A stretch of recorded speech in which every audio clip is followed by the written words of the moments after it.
Well, hey there, Bronco fans. It's Shad and Danny. This is Week 12 edition of Bronco Planet. And Shad, I think you hit it right on the head here. You know something?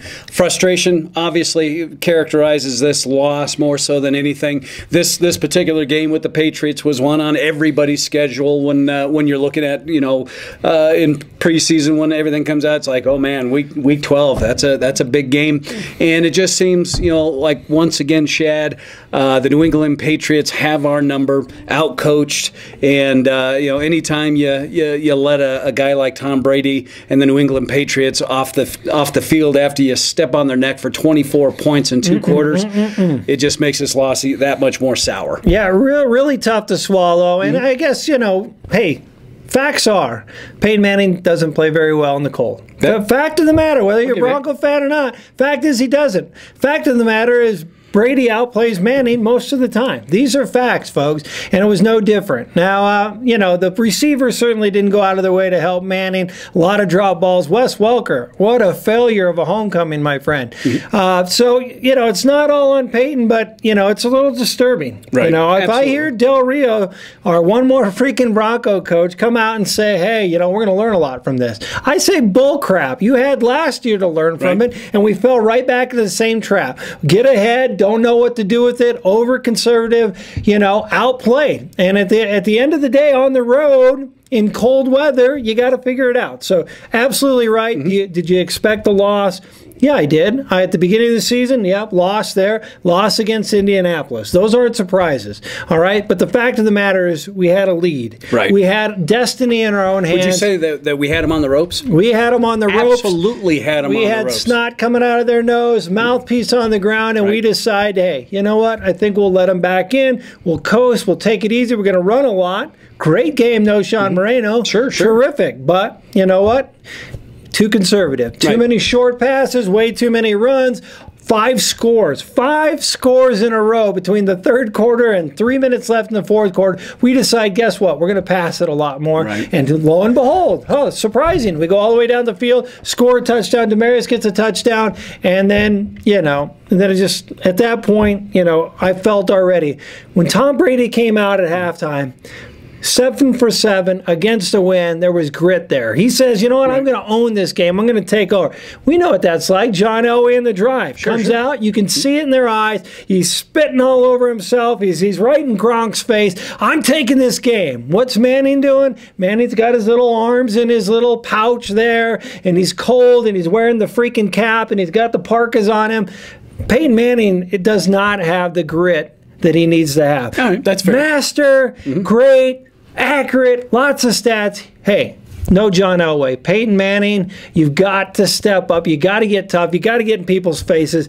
That was kind of sissy ball, and that was extremely disappointing. Well, to your point, when you talk about conservatism, I don't think it was just on the offensive side of the ball. It just seemed like on the defensive side, you weren't seeing the safety blitzes, Vaughn dropping back into coverage, those types of things. And again, you give a guy like Tom Brady any kind of time. I don't care who you are. He's going to eat you alive, and that's exactly what happened. Going back again, well, let's call it what it is, because believe me, between the game-winning field goal last night and tonight, as we film this, we've heard just about every excuse there is in the book. The cold weather, they grab our guys all the time. They're grabbing the no calls and this and that. Something. Here's a couple of mountain guys that played football. We know what it's like to have frozen feet, frozen toes, frozen hands, fingers. Everything's numb. And we get it, and let's call it what it is. That had to be the most horrific playing conditions for anybody to be in. Yeah, there's going to be a few drop balls. Yeah, there's going to be some fumbling going on.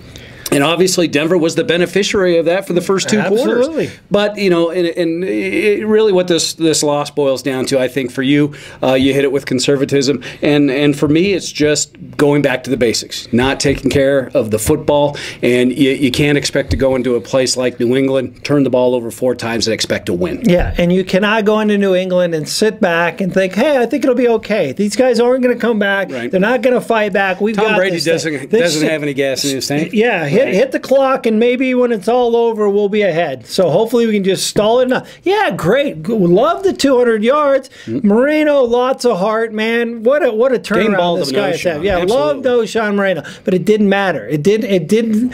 translate into a W. The only time we got a score in the second half is when we started throwing the football. You are what you are. If you walk like a duck and talk, quack like a duck, you're a freaking duck. Right. What are we? We're a passing team behind Peyton Manning. He sat back.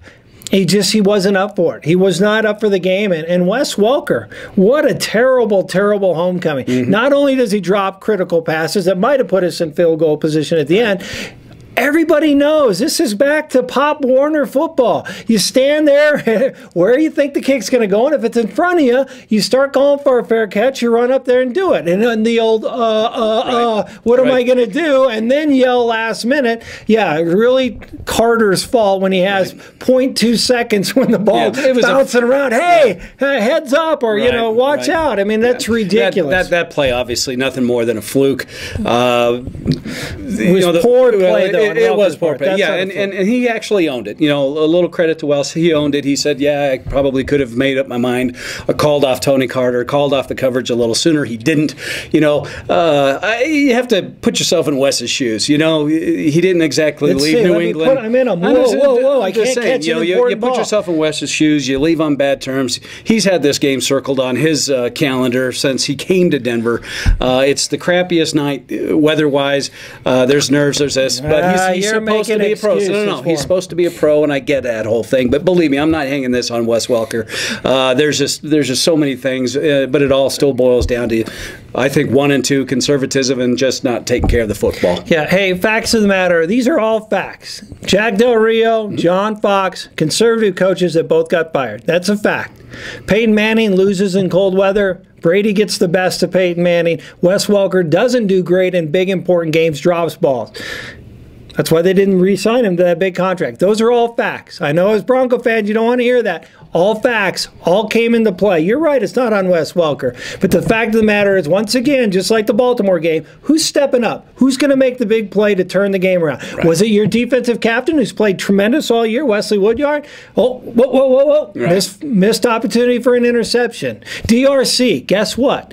It's the last play of the half, and it's thrown really short. It doesn't matter whether you catch it or not. Why are you running up and doing a dive to make a great play when it doesn't matter if it hits the turf? It's just like, this is Pop Warner logic, people. Wes Welker run up to catch the punt. Right. We got to get back to Pop Warner outhouse logic. We didn't have it. Oh, crap. I'm getting pissed right now. Yeah. Speaking of outhouse logic, this guy needs a break. So, with that being said, we weren't here last week. We were traveling the world doing some more interviewing. We apologize for that. But we are back, and when we are back, that one thing that we've missed for a week or two, Shaddy, is what? Prize Monkey. Bring on the monkey. Prize Monkey.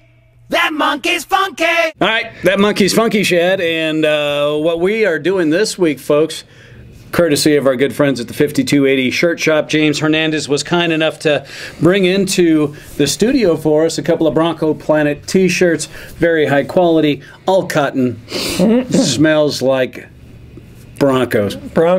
And cotton. What do we got to do, Shaddy? Well, hey, it's pretty simple. We're at Thanksgiving week, and speaking of Thanksgiving, we're thankful for James. I mean, that guy's involved in all kinds of activities all over Denver. Yep. He does a lot of great things, and the quality shirts that he puts out. So James has given us these shirts to give away. It's Thanksgiving week, so all you got to do, anywhere we post this video, whether that's on Facebook, YouTube, Twitter, make a comment on something you're thankful for about the Broncos. And we'll pick one of those. We'll give these two away. We'll announce them after the Broncos get back on the winning streak by beating the Chiefs. But thank you, James. Quality stuff. And guess what, folks? If you don't win, just go to the website, 5280 Shirt Shop, and you can order your own Bronco Planet shirt. You can order Manning shirts there. At a damn reasonable price. Oh, man. Great prices, great quality. So go check it out. Absolutely. You just hit the magic word, Chad. What is that? Kansas City Chiefs. And one of the things that's probably most disturbing about this loss with New England was yesterday the Chiefs go down to the San Diego Chargers. No real big surprise, but it was a pretty good game actually if you watched it. But opportunity was knocking at the door there for the Broncos to answer it, take control of the AFC West. Shut that barn door. Yeah, and get everything done. Well, here we are. Now, granted, we are still tied with the Chiefs, and we do have the tiebreaker because we beat them. And for, since football was invented many, many years ago, it was, Moses came down from the mountain and said, you don't want to go into Arrowhead in December, which, the Broncos have done with little success over the years. It's something that you can't even argue about. But this game now, going into Arrowhead in December, has a huge ramification than it has in years past, Shaddy. Absolutely, because it's really going to put the front runner in the AFC West. It's talking about home field advantage during the playoffs. Big win. I think the Broncos have caught a break here. Now, we got to wait and see how it plays out this week. Right. But Holly and Houston, their two best defensive players, both exited the game, and that's when Phillip Rivers took them to town. So I'm just hoping that, one with an ankle, one with an elbow, hope those guys are, hope never want to wish injury on somebody until today. Just get better the week after. But, exactly. I think it's really the toughest game left on the Broncos schedule. You got to play the Chargers, you got to play Oakland, you got to play Tennessee, and then that gosh awful team of Houston. I mean, I don't know how Coobs and Dennison survived this season, but Broncos have to win this game. It'll be yet another most likely cold game, important game on the line, and Peyton Manning, you got to change things around. If you don't like it, you got to change it around. Leave the little muffins and the freaking moon boots and everything else to keep you warm. Toughen up, my friend. We got a big game coming up. Playing football in moon boots. We've done it. So with that, with that being said, and another thing that's from the curiosity standpoint, these last 6 games, 4 of them on the road. So it makes it even that much more important that the Broncos bring their A game. The Chiefs, Arrowhead, something they've been able to see each other. You had hit with Tom Bahali, a guy like Clark at the left tackle did a very good job on him last week. I think at this point, we can sit here and look back, and we can make excuses and piss and moan. We do that all the time. We can do it on their behalf. But honestly, I think this game this coming week is a much bigger deal than the New England Patriots. They just have to put this behind them and come ready to play. Absolutely, it's time to move it all. Yep. We had our little frustration. We hit our therapy classes. I think it's all coming together. We got John Fox. Heard great news. John Fox coming back to Denver this week. Yep. Time to have a little turkey at home, and who knows how soon he'll get behind the sidelines again. After last night's game, he may be going back in. Yeah, exactly. So I think that's great news. It looks like DRC was banged up, but he's going to be okay. Still no word on Vickerson. But you know what? At this point, I think the Broncos are poised to come have a win. I mean, it's painful. Time to move on, and hopefully you go to what got you there in the first place. Start throwing the ball. Hopefully Julius Thomas, who was game time decision, couldn't go, is ready to go, and then we can just put all this behind us and move forward. And speaking of moving forward, we want to cut one more little break here and go celebrate our great friends at Bill's Sports Collectibles. It's the holiday season, folks. We're going to have our usual holiday special down at Bill's, show you some of his stuff. But right now, a quick little commercial from Bill's. From Elway to Manning, Bill Sports Collectibles has you covered like Chet Bailey. We've served dedicated Denver fans since 1981, providing the broadest range of rare and high-quality Broncos collectibles and memorabilia to the oldest and the youngest enthusiasts.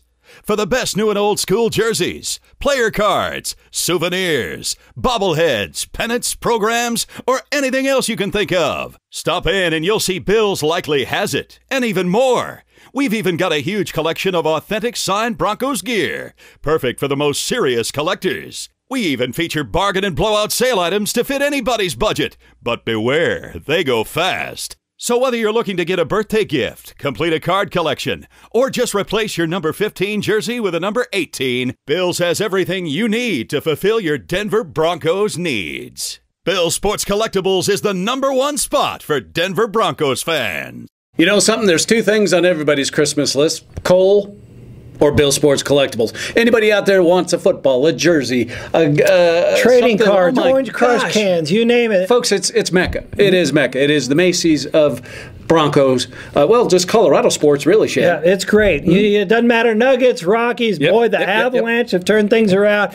Got to go down and see Bills. Tell them the boys at Bronco Planet sent you, and they'll take care of you. Truly, truly the best sports shop anywhere in Colorado, maybe anywhere in the country. So, well, hey, Dan, we have to lick those wounds and move forward, my friend. Always moving forward, Shaddy.